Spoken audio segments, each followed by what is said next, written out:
¿Qué tal, amigos? Pues todo lo que ha sucedido, o más bien lo que no ha sucedido en este Giro de Italia 2023 tiene una explicación, o una parte de la explicación, en esta última semana. Llega la tan esperada, la tan temida última semana del Giro de Italia 2023. Y el temor es fundado porque la última semana es una barbaridad. Ahora bien, después de estos 15 días, igual ni una semana de auténtica locura salva este Giro de Italia 2023.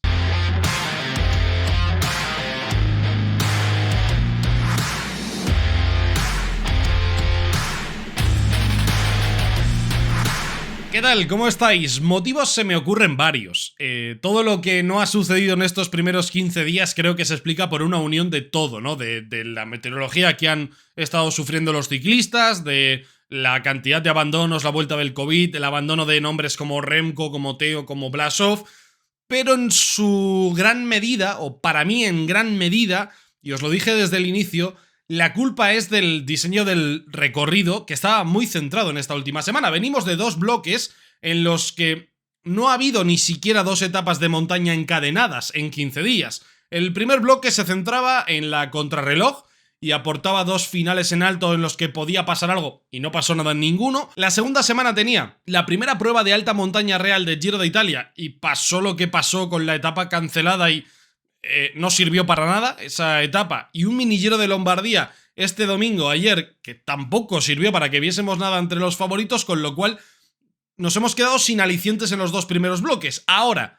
6 etapas finales del Giro de Italia, 4 totalmente decisivas, 3 de ellas encadenadas, así que por eso creo que el miedo al último bloque es un miedo racional, es lógico, porque si no has vivido en 15 días nada similar a lo que vas a vivir en la última semana, lo normal es que te guardes para la última. Así que para mí, uno de los grandes errores, una de las grandes cosas a cambiar del Giro de Italia en las próximas temporadas es que quizá no necesitamos una última semana tan bestia, sino que necesitamos que la dureza esté algo más repartida en el recorrido, para que no todo se guarde, no todos esperen a la última semana. Pero por darle una lección positiva a este vídeo, porque vamos a tratar de salvar este Giro de Italia en esta última semana, el recorrido es una auténtica barbaridad. O sea, la última semana es una locura. En la última semana, creo, y esta vez lo digo en serio, sin necesidad de ataques, la carrera va a saltar por los aires por los perfiles que presenta el Giro de Italia. Mañana mismo, después de la jornada de descanso, 203 kilómetros de etapa, más de 5.000 metros de desnivel, superando lo que se proponía para la etapa 13, que no terminó siendo, y con el ascenso final al Monte Bondone. Cuidado, porque este tipo de etapas, después de una jornada de descanso, de todo el desgaste que llevan, suele ser el día para que explote alguien que no te esperas de la clasificación general. Es un encadenado de manual. Los primeros 64 kilómetros son llanos, lo cual va a complicar todavía más la formación de la fuga, porque se van a meter escaladores, pero en el llano ya sabéis que a los escaladores les cuesta más. A lo mejor vuelan la primera hora de competición para llegar al Paso di Santa Bárbara, que es un puerto de primera categoría de 12 kilómetros al 8,3%, más de 8 kilómetros al 9%. Primera subida muy interesante, de las más duras de la jornada, la más dura a lo mejor de todo el perfil, con lo cual a ver cómo se lo toma también el pelotón de los favoritos, porque está muy lejos de meta, pero es un puerto en el que el grupo puede quedar hecho añicos. Entre la lucha por la escapada, que no sé si se habrá formado ya o no, y el ritmo que se pueda poner detrás, veremos si Grupama para Bruno Armirail, veremos si Ineos, veremos si Jumbo pasa a tomar el control de la carrera ya en esta última semana, a ver qué sucede en esa primera ascensión de este último bloque. Y ojo también a los descensos en la última semana, porque pueden ser casi más decisivos que en los propios ascensos. Después se va a afrontar Matasone, de segunda categoría, que son unos 11 kilómetros al 6%, es verdad que es un poquito falso llano al final y eso le quita algo de dureza, pero sí que hay tramos al 9, al 10%, después está la ascensión a Serrada, de segunda categoría, más constante, al 5%, pero muy larga, 17 kilómetros, y el último puerto, después de 10 kilómetros de llano, que son los únicos que veis ahí en el perfil, es prácticamente todo un encadenado, es el del Monte Bondone. Son 21 kilómetros, 400 metros al 6,7%, 8 kilómetros al 8%, con rampas máximas del 15%.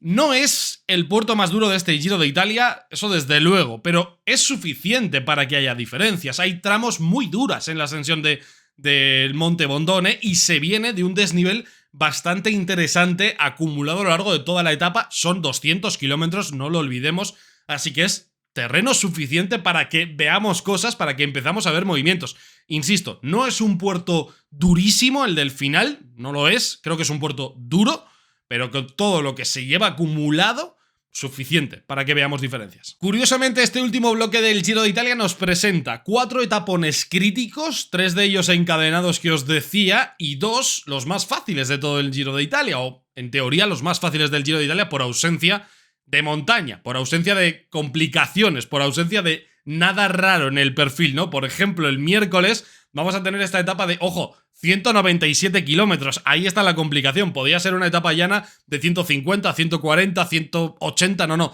197 kilómetros de etapa totalmente llana, terreno incluso favorable porque es en terreno descendente, como veis en el perfil. Primera de las 2 oportunidades que van a tener los sprinters que aguanten, que resistan en la última semana. Y digo que aguanten, que resistan porque los equipos, por las bajas, están muy mermados. Entonces, controlar una etapa para sprinters en esta última semana del Giro de Italia no va a ser tan sencillo, ¿eh? Es verdad que los hay que no han ganado, como Fernando Gaviria, que con Movistar lo están intentando por activa y por pasiva y no les ha salido todavía, pues este día tienen una nueva oportunidad para intentarlo con Fernando Gaviria, pero cada vez quedan menos sprinters, cada vez quedan menos fuerzas para controlar una etapa por muy llana que sea. Pero el jueves empieza este encadenado mortal del Giro de Italia con 2 finales en alto y la cronoescalada del Monte Lusari, que es una barbaridad. Las propuestas son diferentes y eso me gusta. Es verdad que sigo teniendo el miedo a que la cronoescalada bloquee un poquito este final del Giro de Italia, ahora os cuento, pero etapa del jueves, etapa 18 del Giro de Italia. Es una etapa diferente a lo que hemos visto en la etapa del martes, ¿no? Mañana tienen un día de mucho desnivel acumulado, kilometraje muy largo, subidas interesantes, y esta etapa del jueves, la etapa 18, creo que tiene un estilo más montaña habitual del ciclismo moderno, ¿no? Creo que se centra en la parte final, en un encadenado con rampas muy duras que te da opción a que te muevas, pero cerquita de la meta, ¿no? No busca que el desgaste venga desde muy lejos, ¿no? Porque son 161 kilómetros, más de 3.000 metros de desnivel acumulado. Como veis en el perfil, es verdad que hay un paso de la Croseta que se sube como primer puerto, otra vez, igual que pasa en la etapa del martes, son 11 kilómetros al 7%, a ver cómo se lo toman los favoritos, pero en este caso sí creo que es un puerto más fácil para que la fuga se vaya y el pelotón pues mantenga un ritmo tranquilo, porque hay, pues lo estáis viendo, 124 kilómetros aproximadamente de terreno más tranquilo para los favoritos. Eso sí, el encadenado final es un encadenado muy interesante. Primero porque Forcella Giviana es un puerto de 9,6 kilómetros al 7,8, los últimos 5 en torno al 9%.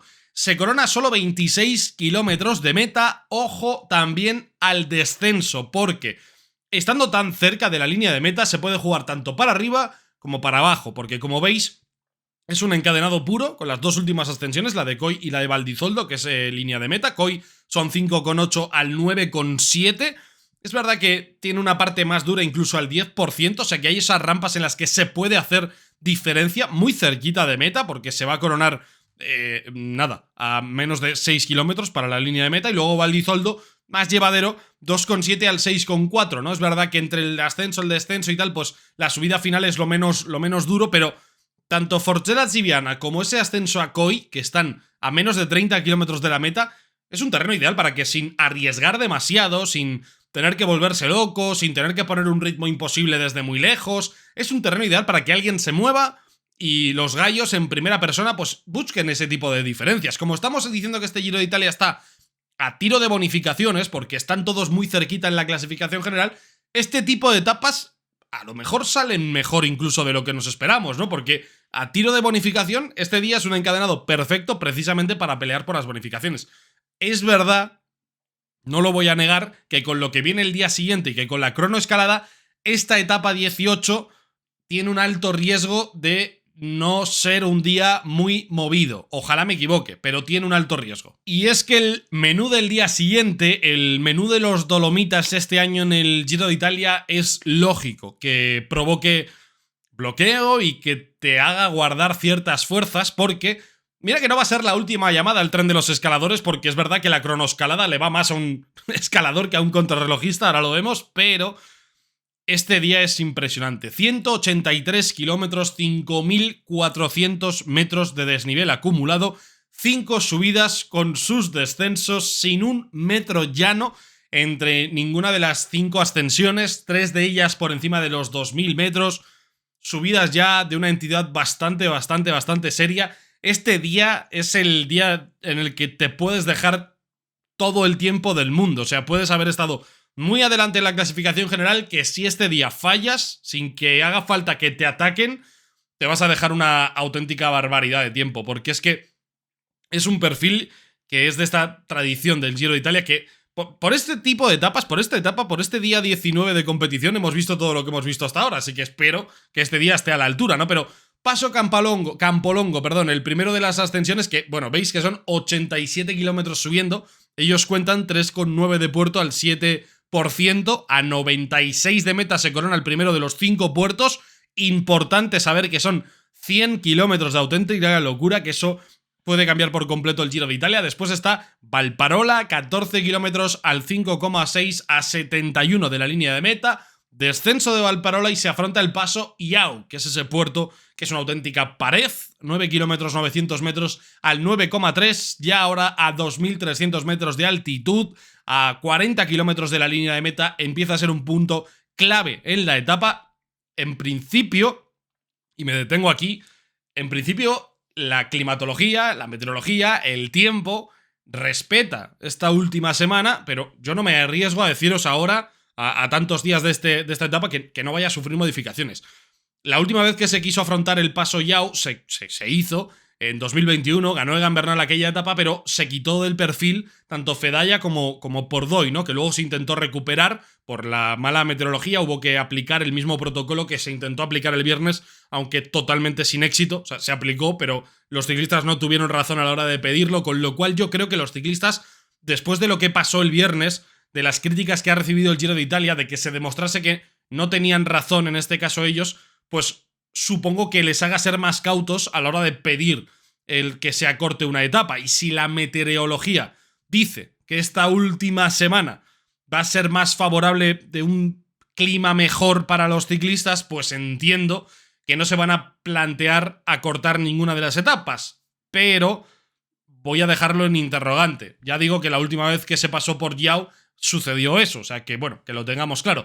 Ojo al descenso de Iau hacia Cortina d'Ampezzo, que fue meta de aquella etapa, porque ahí se afronta la doble subida final, porque realmente es una doble subida. Primero Trecroci, que son 7,9 al 7,2%, 14 kilómetros a la meta van a faltar, que son un pequeño descenso, una zona ahí de falso llano que va picando y demás, y los últimos 7 kilómetros, 200 metros al 7,6 nos llevan hasta Trecime de Lavaredo. Cuidado, porque el perfil engaña mucho, ¿no? O sea, hay 1 kilómetro al 10%, 4 kilómetros a casi el 12%, con rampas máximas del 18%, los últimos 3 los dan incluso por encima del 12%, para que veáis. Me recuerda un poco a el año pasado el rampón final en la Marmolada, es decir, una etapa brutal, con un desnivel de locos, con muchísimos kilómetros, muchísimos puertos, pero el punto más duro seguramente de toda la etapa, o sin el seguramente, el punto más duro de toda la etapa es esta parte final, estos últimos 3-4 kilómetros de la última ascensión, que son una pared, un muro, una locura. Ahí, el año pasado, Jay Hindley ganó el Giro de Italia atacando justo ahí, en ese rampón, en la Marmolada, no en el mismo, pero entendedme, en el último rampón de la etapa la última etapa de montaña. O sea, me recuerda un poco a eso. Es verdad que en este Giro de Italia el que salga líder, o depende cómo sean las diferencias, puede que no sea suficiente para ganar el Giro. Porque este año el Giro de Italia se quiere llevar el premio a inventores de la temporada y han propuesto, ya lo hemos hablado varias veces, una cronoescalada que es una locura. O sea, no sé muy bien cómo definir esta cronoescalada. Son 18 kilómetros 600, los primeros 11 prácticamente llanos, que no llanos del todo, pero prácticamente llanos, y después está la subida, que son 7 kilómetros 300 al 12,1 a ese Monte Lusari, que tiene 5 kilómetros al 15% con rampas máximas del 22, Después hay una especie de descansillo antes del final, tener otra vez rampas al 20, al 22, o sea... Bueno, una locura. Además, ya lo hemos visto alguna vez en vídeos, ya los tenéis por ahí publicados. Carreterita súper estrecha, no caben coches de carrera, van a ir motos. Va a haber que parar la contrarreloj para que los ciclistas puedan bajar del santuario del Monte Lusari porque no hay otra salida y tienen que bajar por la misma carretera. O sea, es un Cristo lo que han montado en la última cronoescalada del Giro de Italia, pero es una pared tan impresionante, tan dura, tan difícil de afrontar con las fuerzas con las que van a llegar a la penúltima etapa del Giro de Italia, que todo lo que ha sucedido en las etapas de alta montaña puede verse totalmente cambiado por lo que pase en esta cronoescalada. Y ya sabéis que a Primož Roglič las cronoescaladas finales no le traen buenos recuerdos, así que eso que tiene de ventaja, pero es que este día, esta pared, lo puede cambiar todo. A mí no me gusta mucho, de verdad, porque creo que puede perjudicar incluso a las etapas de la propia última semana, y es que lo veo lógico, porque es que este día es muy difícil de afrontar, pero tampoco sé a qué ciclista le favorece esta etapa, porque pienso en que le va mejor a un escalador o a alguien que se mueva bien en este tipo de muros que a un contrarrelojista puro, pero va a ser una crono tan de fuerza, tan de quien llegue un poquito mejor al último día, que no sé definiros que ha inventado el Giro de Italia para este penúltimo día. Y aunque sea a modo anécdota, este Giro de Italia, la última etapa, no es de competición. Va a pasar como en el Tour, va a pasar como en la Vuelta, algo que no es habitual en el Giro de Italia. Va a ser una especie de paseo triunfal por Roma. Vamos a ver cómo se lo toman los ciclistas, pero en teoría debería ser un paseo como lo de los Campos Elíseos o como lo de la Castellana en la Vuelta. Por Roma, en el centro de Roma, la meta va a estar muy cerquita del Coliseo, con lo cual va a ser una etapa bastante bonita de ver, eso desde luego, porque pasar por el centro de Roma el pelotón del Giro de Italia me parece una cosa bastante atractiva. Son 126 kilómetros, 6 vueltas a un circuito de 13 kilómetros que estáis viendo en el centro de la ciudad de Roma. Es verdad que la meta incluso está en pavés, o este pavé, ¿no?, que hay ahí en Roma. No creo que sea muy diferencial, pero bueno, nueva oportunidad para los sprinters. Un final distinto para este Giro de Italia, que va a vivir su final de fiesta en el Monte Lusari y que en Roma simplemente pues va a festejar quién sea el ganador y vamos a conocer al último ganador de etapa del Giro de Italia. Algo diferente. Creo que va a ser bonito desde el punto de vista visual ver al pelotón del Giro de Italia por el centro de Roma. General ajustada. No hemos visto movimientos de los favoritos y no sabemos cómo llegan a la montaña después de 2 semanas y 15 etapas en esta edición. No sabemos quién está más fuerte. Sabemos que Ineos tiene un bloque mermado después de esta segunda semana. Sabemos que Jumbo tiene a Roglič a solo 2 segundos de Geraint Thomas y a todo el equipo disponible. Sabemos que Almeida está a solo 22 segundos y se convierte en una amenaza real cada vez que llega la tercera semana. Nos quedamos cada vez con menos outsiders, pero gente como Thibaut Pinot, como Einer Rubio, han ganado mucho tiempo gracias a las escapadas de esta segunda semana y ahora pueden ser pieza fundamental que agite el árbol, porque si algún corredor que está algo más alejado en la general, como Jack Haig, Santiago Buitrago, se filtran en escapadas en esta tercera semana, pueden volver el Giro de Italia un poquito loco. Entonces, ahora ya no hay más. Ya está, ya ha pasado, ya vamos a entrar en la alta montaña, estamos en la última semana. Ya no hay excusas para esconderse más, ya no va a haber tiempo para que se escondan más los favoritos, así que esta última semana del Giro de Italia tiene que devolvernos muchas cosas que nos hemos perdido en estos primeros 15 días y recorrido, como habéis visto, hay de sobra, incluso demasiado, incluso a lo mejor demasiado para lo que vamos a ver en esta última semana, así que veamos qué pasa en el Giro de Italia. Dejadme como siempre abajo en los comentarios quién creéis que va a ganar el Giro, porque la pregunta sigue siendo igual que la fue en el descanso anterior. No sabemos quién es el más fuerte, no sabemos quién puede ganar la carrera, así que a ver qué pasa en esta última semana y nos vemos cada día en los cafés. Un abrazo.